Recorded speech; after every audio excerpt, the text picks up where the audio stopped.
When Abraham Lincoln isn't slaying bloodthirsty vampires, he wages a box office battle against romantic, sparkly ones. Hello and welcome to my review of Steven Spielberg's Lincoln, starring Daniel Day-Lewis, Sally Field, and Tommy Lee Jones. Yes, after spending the better part of a decade talking about it, Steven Spielberg finally brings us one of his passion projects, his Abraham Lincoln biopic. But can this movie live up to the expectations of not only the gargantuan weight, but the prospect of the master director Spielberg working with the master actor Daniel Day-Lewis in the title role? Nope. But damn it if it doesn't try. Now, for those of you who haven't taken AP US history and don't already know every detail of this movie's plot, the film basically centers on the last few months of Abraham Lincoln's life/presidency as he tries to pass the 13th Amendment, which will abolish slavery. The problem is that there are several members of Congress and his cabinet who don't want to approve this document for various reasons that range from political to war to economy and all this stuff, and the movie's basically about watching all these personalities clash.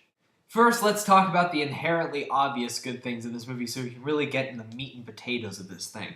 Firstly, the cast, perfect. Daniel Day-Lewis is a true chameleon. In this movie, he further proves that, not only physically inhabiting Abraham Lincoln, but also giving you this wonderful portrait of a guy who is a strong soul, no doubt about it, but is being completely kind of weakened by the moment, by these just events going on around him and this strenuous stuff, and he just has to remain strong and keep on going, even though in a way his body is kind of giving out on him. And Daniel Day-Lewis really gets that across wonderfully, and I kind of like in a way how the movie portrays him as a mentor to the other characters, often telling anecdotes and giving speeches that really seem to inspire goodness in other people, which is what Abraham Lincoln has kind of become in the minds of all of us in this country.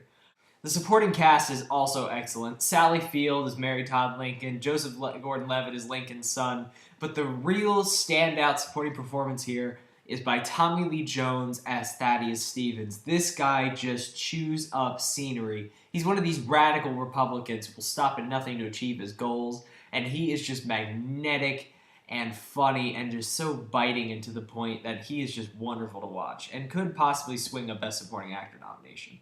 Also, this should come as no surprise, Steven Spielberg directs the movie masterfully, really making the story feel very clear. There's never a moment in this film where you feel like you're not sure who's on what side, or there's a mishmash of all these different politicians going on, which could easily happen in a film like this. He keeps the film feeling very clear and keeps the thing moving at a pace to where you feel like you understand everything that's going on, and also just shoots the thing beautifully. Alright, meat and potatoes time. The marketing for this movie, in a weird way, represented the movie better than anything else could by misrepresenting it. The first trailer we got for the movie made it look like a really sappy, syrupy character piece, and the second, TV trailer made it look like this gripping, biting political drama. And the movie ended up being both. This movie feels wildly uneven. There are scenes in this movie where it just feels completely sappy and overly sentimental, and you've got all these scenes of Lincoln telling all these long anecdotes and playing with his kids and all this stuff, and while some of that stuff is good, and especially some of Lincoln's anecdotes are pretty entertaining, after a while you start to feel like a certain character in the movie to where you start to tell an anecdote and you're just like, God damn it, not another story, I'm out of here. It just starts to feel like they're kind of making Lincoln out to be a little bit more of this overwise old hermit than he should be.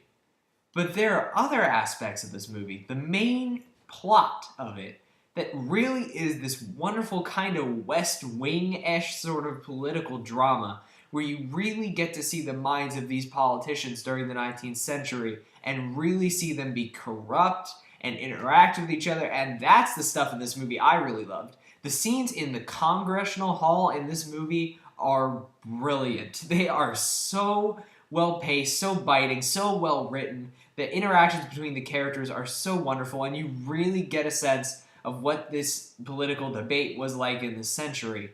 And they don't try to filter them or glorify them. They just make them look like the people that they were. And those parts of it were wonderful. And I'm not trying to say that the parts with Lincoln were bad. Absolutely not. Daniel Day-Lewis is fantastic in this movie, like I said earlier, and he carries it. There's just certain parts in the movie where it just really feels like it's dragging, because you can tell that certain parts of the movie are written and other parts of the movie feel like they're just naturally occurring. Also, at 2.5 hours, the movie really feels long and could have done well to have a good 20 minutes trimmed off of it. Overall, there's no denying that Lincoln is a good film. It's incredibly well made with fantastic acting, particularly by Lewis, and wonderful directing, and parts of it really feel like that great 19th century political film that I feel like we haven't really gotten. It's just that certain parts of it really feel sappy and slow and kind of throw the film off. But that's not to say it's not a good film. Lincoln absolutely earns the rating of 3 stars out of 4. And that was my review of Lincoln. If you enjoyed it, please subscribe to my channel. And until next time, guys, have a wonderful Thanksgiving season.